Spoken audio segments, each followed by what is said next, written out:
Louvado seja nosso Senhor Jesus Cristo, para sempre seja louvado. Viu, sentiu compaixão e cuidou dele. Um homem ia descendo de Jerusalém para Jericó e caiu na mão de assaltantes que lhe arrancaram tudo e espancaram. Depois foram embora e o deixaram quase morto. Por acaso, um sacerdote estava descendo por aquele caminho quando viu o homem. Passou adiante, pelo outro lado. O mesmo aconteceu com o levita. Chegou ao lugar, viu, passou adiante. Mas um samaritano estava viajando, chegou perto dele, viu, teve compaixão. Aproximou-se dele e fez curativo, derramando óleo e vinho nas suas feridas. Depois, colocou o homem no seu próprio animal e levou para uma pensão onde cuidou dele. No dia seguinte, pegou 2 moedas de prata e as entregou ao dono da pensão, recomendando: toma conta dele. Quando eu voltar, vou pagar o que estiver a mais. Neste retiro espiritual, nós vamos refletir sobre as relações de mútuo cuidado. Agora é um tempo propício, estamos em casa, todos juntos na mesma casa. Então, hoje vamos refletir sobre o cuidado para com o outro. O sentido da vida proposto por Jesus neste Evangelho é este cuidado, cuidar do outro, ver as necessidades do outro. Também vamos refletir sobre a compaixão, a ternura e o cuidado de gente que são exigências fundamentais nas nossas relações sociais. Este texto nos chama a atenção para cultivar o encontro. Às vezes a gente está pertinho do outro. Isso não quer dizer que a gente está junto. A gente só está perto. Observando aquele homem, a primeira coisa que aconteceu com ele é que ele viu o outro. Viu o olhar de Jesus. Aquele samaritano, ele passou um caminho e viu aquele homem. É o olhar de Jesus que vê a pessoa no seu sofrimento. Os 2 que passaram antes até viram, mas não tomou atitude. Passou adiante, foi embora, mas viram também. Só que o samaritano viu e sentiu compaixão. São 2 olhares, como eu disse, o olhar da indiferença e o olhar de Jesus. Como é o olhar de Jesus? A gente tem que olhar para o Evangelho e ver como Jesus olhava. Como Jesus percebia a necessidade de cada pessoa. E aí entra, qual é o nosso olhar? Qual é o seu olhar para a situação? Precisamos ver como Jesus vê. Precisamos olhar primeiro dentro da nossa casa. Olhar o outro que está comigo. Principalmente nesses tempos que estamos todos juntos em casa. Ver a necessidade do outro.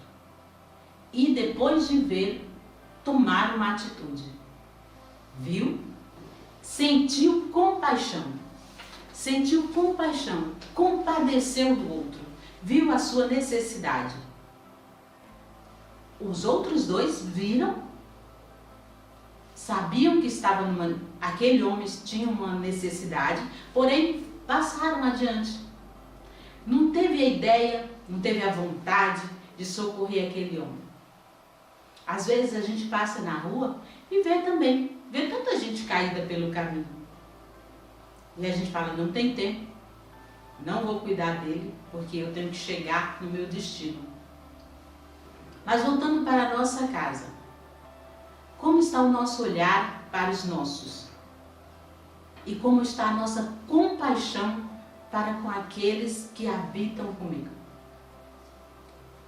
A compaixão abre o coração para que eu possa compreender a necessidade do outro. A necessidade daquele homem era de cuidados, cuidar das suas feridas físicas. Era levar para uma pensão. Era deixar que alguém cuidasse dele lá. Quem tem compaixão não pensa 2 vezes, dizendo, eu eu não vou socorrer. Vai socorrer e pronto. Não tem esse de dizer, de ficar pensando, eu socorro, eu não socorro, eu ajudo, eu não ajudo, não. Quem tem compaixão, viu e logo sente compaixão e parte para ajudar. Nós precisamos pensar nisso também. Como estamos? Como estamos tendo compaixão dos nossos irmãos? E aí, uma terceira parte, cuidou dele. Viu, sentiu compaixão e cuidou dele.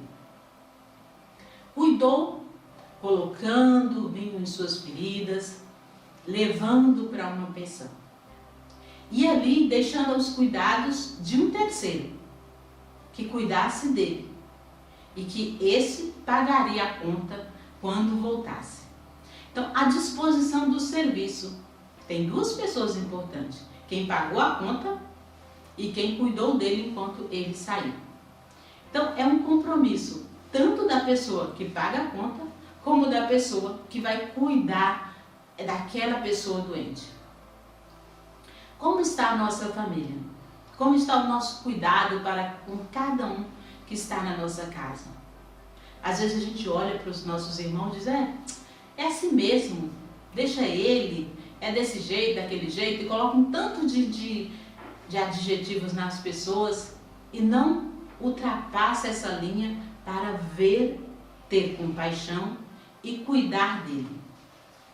Depois, quando voltarmos para nossas comunidades, nós precisamos também ampliar esse olhar a todas as pessoas da nossa comunidade. O cuidado com o outro na nossa igreja. Ver se a pessoa está sentada, ver se ela precisa de alguma coisa. A gente não pode deixar que as pessoas entrem na nossa igreja e a gente não está nem aí. O problema dela, chegou tarde, não tem lugar, está doente. Não, a gente deixa essas coisas para lá. Nós precisamos cuidar do outro. E isso nos leva à santidade. Mas isso também é um programa de conversão no coração. Converter sempre o nosso coração para este cuidado. E neste cuidado tem uma palavra muito importante que é a ternura. Não é cuidar de qualquer jeito. É cuidar com ternura, ser terno, amoroso, sabe? Não ser uma obrigação.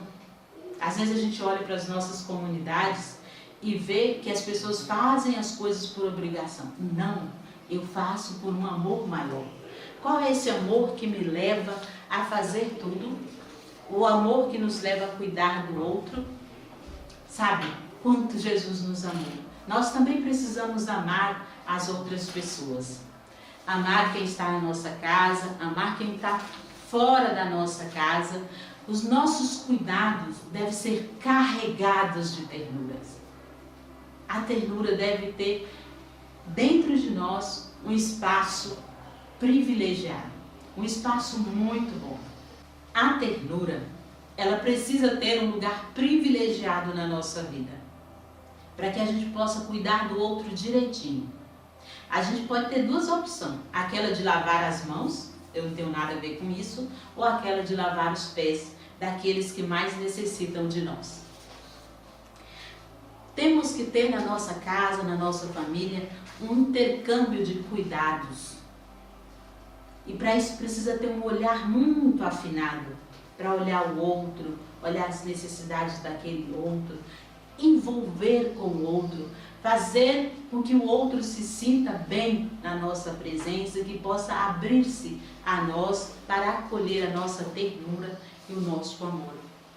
Precisamos acompanhar direitinho as pessoas que estão na nossa casa. Promover iniciativas onde a família se alegra, onde a família possa viver melhor, onde possa ter oportunidade de celebrar a vida, agradecer, ajudar os nossos filhos, aos nossos parentes a agradecer sempre. Precisamos também frutificar. Quando olhamos para a nossa casa, vimos os nossos exemplos. A nossa casa é uma casa de acolhida, de amizade, de fraternidade, de amor. Nossos filhos sempre copiam aquilo que nós fazemos. Se a gente diz assim, olha, sempre que vai fazer uma coisa e não vai depois, observe no seu filho, ele faz a mesma coisa. ele diz que vai e não vai. Por quê? Porque ele copia de você. Então, a gente tem que frutificar coisas boas. Precisamos festejar também. Ter espaço de festa, de celebração na nossa casa. E depois, mais adiante, na nossa comunidade. Como que anda a festa? Esses dias a gente teve o drive-thru na escola e aí eu propus para o pessoal fazer essa festa junina em casa, para que toda a família possa participar. Acolher os outros, né? Acolher que os filhos não tenham medo de falar com os pais falar com os filhos, ou com aqueles que vivem com você. Tem que acolher de coração aberto. Nunca, gente, manda seus filhos calarem a boca. Deixe eles falarem, porque eles falando, você sabe o que eles estão pensando. Se você manda ele calar, você não sabe o que ele está pensando. Então é melhor deixar ele falar, que você sabe onde ele está e o que ele está pensando. Para isso, eu preciso de momentos de escuta. Eu preciso escutar o outro. Se eu falo sempre, como que o outro vai poder falar? Deixe os outros que estão falando. E aí, proteger. A nossa casa também é templo, lugar onde a gente protege e dá suporte para aqueles que precisam de nós. Neste retiro, vocês vão basicamente pensar sobre isso. A sua atitude na sua família e o que você precisa mudar. Converse com Deus. Fale com Ele direitinho. Fale sobre tudo isso. Não minta, sabe? Dizer, mas eu fiz isso por isso, por isso. Aceite a sua verdade. E de agora em diante, tente mudar. Tente viver diferente. Tente fazer diferente. Tente realmente olhar com o olhar de Jesus. Isto é, ver, sentir compaixão e cuidar daqueles que precisam de nós. Que Deus possa nos abençoar sempre. E eu peço a vocês que rezem bastante pela nossa igreja, para que a nossa igreja possa voltar com tranquilidade. E por todas as pessoas que vão voltando pouco a pouco. Também esse retiro é um espaço de agradecimento. Aquele caderninho, lembra um caderninho que vocês têm de anotações? Então ali você deve anotar. Anotar todas as perguntas, responder e depois disso, faça uma oração escrita. Faça uma oração escrita de agradecimento pela finalização desse primeiro semestre do ano de 2020. Que o Senhor nos abençoe em nome do Pai, do Filho e do Espírito Santo. Amém.